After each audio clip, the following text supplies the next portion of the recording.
Second en ce moment, avant d'avoir les résultats donc, définitifs, juste derrière Serge Smock qui fait la course en tête. Une réaction tout d'abord, Fabien Canavi, par rapport à ce résultat provisoire.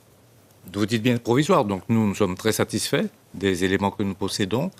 Il y aura certainement une concertation entre les membres de la liste. Nous rappelons que c'est une liste qui est conduite par Jean-Victor Castor, mais nous sommes avec Guyane Écologie. Et donc, très certainement, comme ça a été dit tout à l'heure par les invités, donc nous avons la nuit et demain pour nous concerter.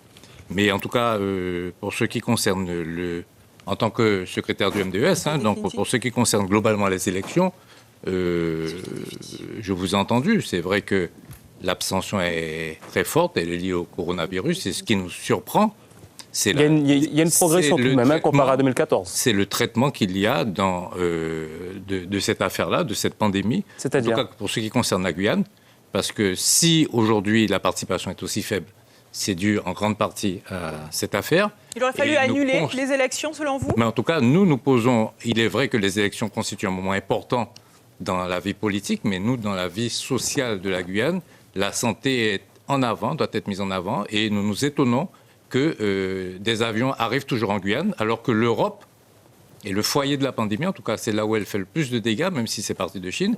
Aujourd'hui, tous les pays ferment leurs frontières. Et nous, en Guyane, comme par hasard, nous avons des avions qui arrivent encore. Et nous considérons que le traitement de cette affaire se fait avec beaucoup de désinvolture.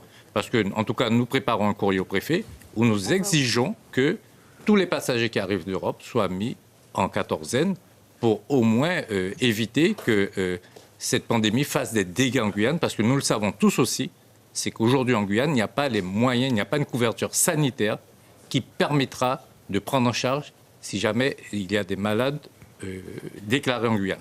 Aujourd'hui, tous les cas sont des cas importés, il n'y a pas de cas autochtones, et il faut que cette situation se maintienne. Et le bon sens exige que au moins tous les passagers qui arrivent d'Europe soient mis en quatorzaine. Suivez l'info sur Guyana Première, télé, radio et Internet.